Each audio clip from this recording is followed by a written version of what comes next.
Malaking hamon sa mga lokal na pamahalaan ang repatriation ng locally stranded individuals o LSI at mga OFWs na nababalot ng pangambang dulot ng COVID-19. Ngunit sa kabila nito, ang syudad ng Tacurong ay handa sa hamong kaakibat nito. Sa pamumuno ni Honorable Mayor Angelo Roncal Montilla bilang tagapamuno ng Incident Management Team ng syudad, maayos na nailatag ang mekanismo at pasilidad kaugnay sa Balik Probinsya program ng mga OFW at LSI bilang pagtalima sa utos ni Pangulong Duterte. Ating pong mga ginagawa para sa Balik Probinsya program ng ating gobyerno ay nagkakaroon po tayo ng koordinasyon sa iba't ibang mga lalawigan at mga LGUs at pati na rin po yung mga kababayan natin na LSI o locally stranded individual at mga kababayan natin na ROF o yung repatriated overseas Filipino.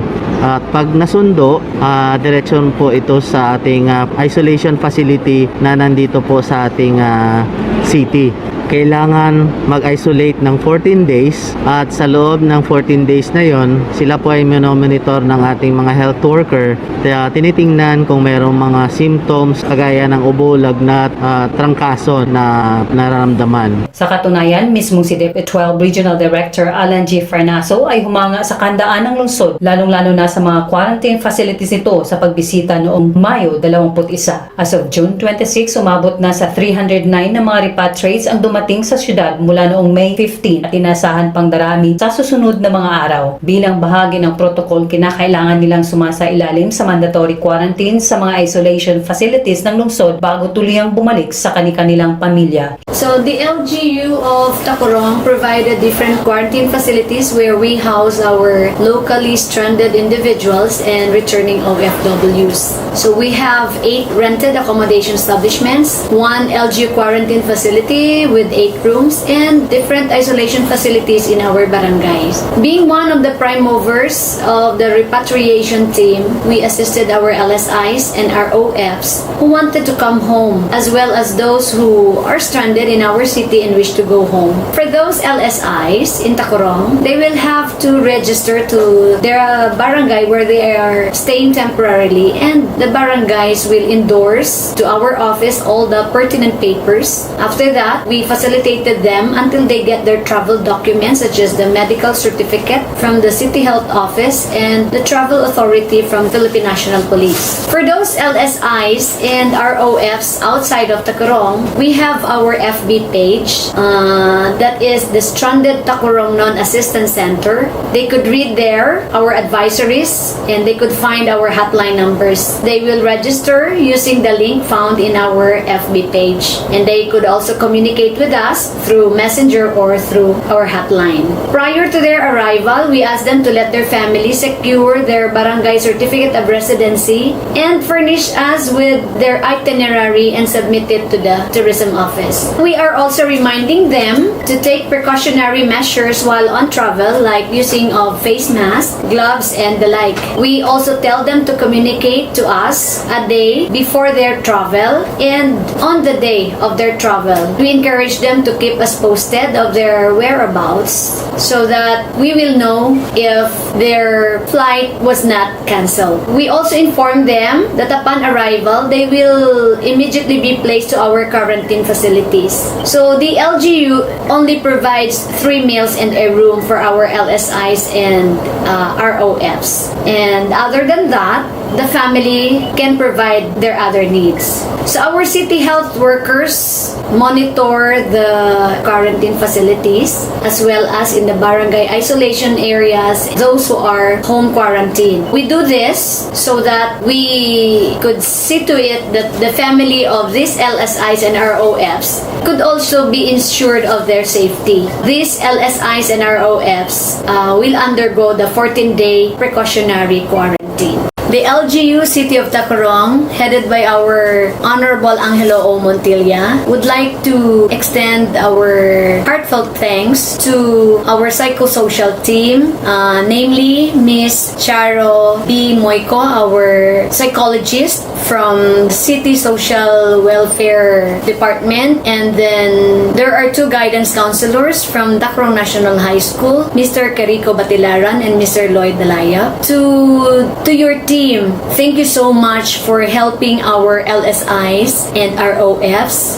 for giving psychosocial activities for them to feel good also after the 14-day quarantine. With that, thank you so much and God bless to the three of you. Hindi maiwasang mangamba ng marami sa atin sa ganitong sitwasyon, lalo na at nagmula pa sa iba't ibang lugar na may kumpirmadong kaso ng COVID-19 ang ilan sa kanila. Ngunit, higit sa pangambang ito ng marami sa atin ay ang masalimuot na kwentong balot ng takot, balisa at lungkot ng mga repatriate sa kapwa nating takurong nun. Sa psychological first aid, I think it's very much important na matrack man ang amon nga mental health since tanan kami dire youth, aware man kita ng mental health is a very serious issue subong nga panahon. Kay syempre, minsan ano lang ang maisip namon, ano lang paminsaron namon, ni namon di kami lost kami kung baga. Thankful kami kay gingataga niya kami sang okay nga facility. Wala gid kami gipabayan. Ara gid sila permi para mamati sa mga needs namon. Tapos on time ang pag-deliver nila sang food. Nami man ang mga food nila nga ginahatag sa amon.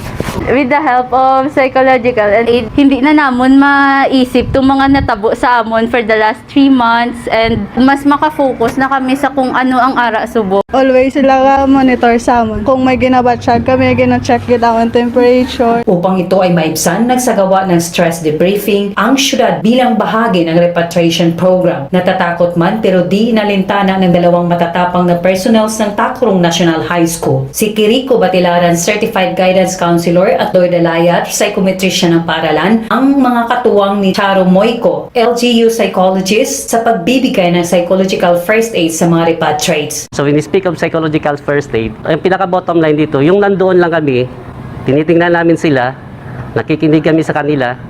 If there are some referrals, depende sa sitwasyon nila, ire-refer namin. And I am very, very happy to tell you that nagiging part ito ng trabaho ko.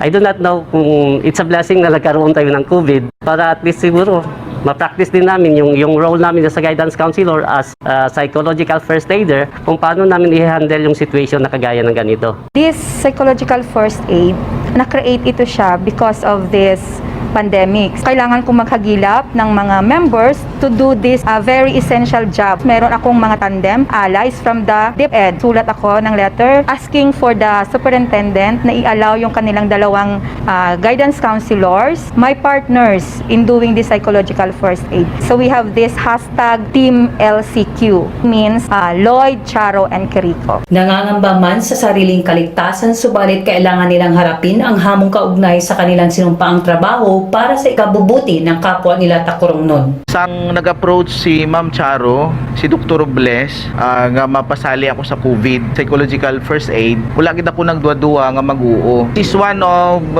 my fulfillment. Nami nga experience, ka ma-experience mo kag ma-share mo sa kapwa mo takurong nun.